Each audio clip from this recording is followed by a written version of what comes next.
my name's Anisha and welcome back to my channel. In today's video, I'm going to be sharing my tips on how I stay organized as a busy college student. I'm honestly super busy during the semester and staying organized is the only way that I can stay on top of everything without going insane. Just for some context, I'm a full-time student with a double major. I'm a teaching assistant, I'm a resident assistant, I'm actively involved in 2 clubs, I'm starting my own club, so as you can see, I've got my work cut out for myself. I've gone through a good amount of trial and error with my organizational methods, so I thought it would be fun to share everything that's worked for me with you so that you don't have to struggle the same way I did. So here are all the ways I stay organized and on top of my work as a busy college student. Tip number 1, your calendar is your best friend. In college, there's so much freedom in what you do and when you do it that you need to make sure that you're on top of everything. Professors won't be sending email reminders every time a class meets, so you need to make sure you know when your classes are and where they meet. I like to do this by keeping track of all of my classes in Google Calendar. I'll also write in all of my exams right when I get the syllabus for the class at the beginning of the semester, so I always know when they're happening. In addition to my classes, I'll also add in any other recurring meetings or obligations so that I never miss anything. I highly recommend turning on your notifications for Google Calendar or any calendar app that you use so that you get a notification 10 to 15 minutes before a class or meeting so you have enough time to get there. Tip number 2, keep a to-do list.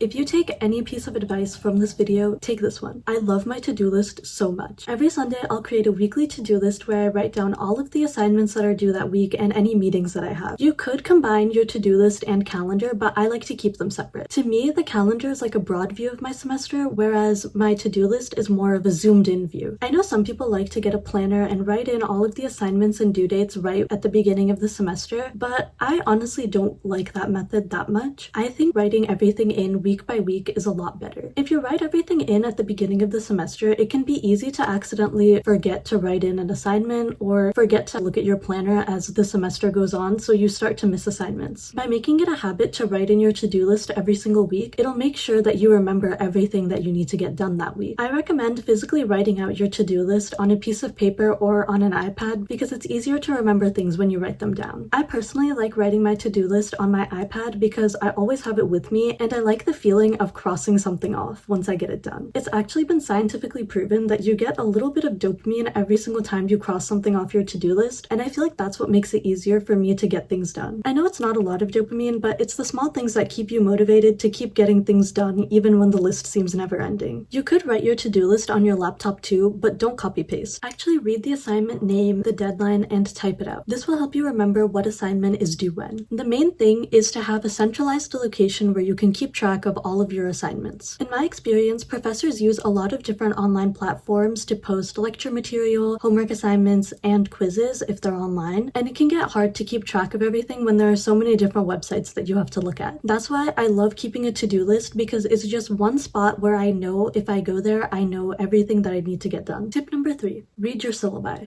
I know it can be tedious to read a syllabus for a class, especially if you're taking 5 or 6 classes a semester. It can be a lot, but it's worth it. Your professors put a lot of useful information in the syllabus. You'll learn so much about the structure of the class, how much assignments weigh to your final grade, who the teaching assistants are, assignment deadlines, and so much more. Once I read my syllabi, I like to put in all of the important dates like exams and project deadlines into my calendar so that I never miss anything. I also like to double check the syllabus before I send an email to my professor just to make sure that the answer to my question isn't in the syllabus already. Tip 4, it's okay to say no. A part of being organized is being organized with how you spend your time. It's up to you to manage your time wisely in college. Personally, I only have classes for max 5 hours a day, and what I do with the rest of my day is completely up to me. It can be so easy for me to spend my day hanging out with my friends or going to different campus events that it can be easy for me to not really pay attention to what assignments I have due that week. Living on campus, there are always different events to go to or people to hang out with, so I learned pretty early on that I had to get comfortable saying no to plans. It can be hard at the beginning, especially when you're with new people that you're trying to get close to. I know I had a good amount of FOMO in my freshman year because I didn't want to miss out on the opportunity to make memories with my new friends. But there are so many more opportunities throughout the semester and in the next years that you'll have left in college to make those memories. I learned that I didn't really miss much if I skipped a few hangouts to get some assignments done. Tip 5, actually pay attention in class. This one sounds like a given, but it's shocking how hard it is to pay attention in class sometimes, especially in those big lectures with over 200 people where the professor can't really tell who's paying attention and who isn't. It's so easy to just open another tab while I'm taking notes, to scroll on Pinterest or do the Wordle or something, but I try really hard not to do that, and I recommend that you don't either. This goes along with the whole time management thing. You're in lecture for an hour, over an hour sometimes, and that's an hour in your day that you won't get back. You might as well use that time productively and try to understand what's going on instead of scrolling. I've had some classes where the class is so boring, or it sounds like the professor is speaking another language and I'm just sitting there absolutely confused. It would be so easy for me to just give up, stop paying attention, and start scrolling on my phone. But I do my best to stick it out even if I don't know what's going on. Sitting there in confusion trying to piece things together is better than tuning out the professor and not paying attention. By actually paying attention in class, it makes it so much easier to understand the material and do the homework assignments later. I've had so many times where I don't know how to do a problem in the homework, but I vaguely remember the professor doing an example similar in class, so I know that if I go back to the lecture slides, there'll be an example similar to what I'm trying to do right now. If I had completely zoned out, I wouldn't have known that the example existed until I went through the struggle of trying to understand the slides on my own. Even knowing what page a piece of information is on can be helpful, even if you don't know what to do with that information quite yet. It's a jumping off point. You can take that example and go to office hours and say, hey, I know we did an example like this homework problem. Can we walk through that example and then see how it connects to this homework problem? Can be a great way to understand the material a lot better. Paying attention in class will save you so much time outside of class when you're actually doing assignments. You'll have more time to do assignments for other classes, attend club meetings, or hang out with your friends as a reward for getting everything done. These were my 5 tips on how I stay organized as a busy college student. I hope these tips can help you in the coming semester to never miss an assignment and stay organized. That's it for this video, and I'll see you next time. Bye!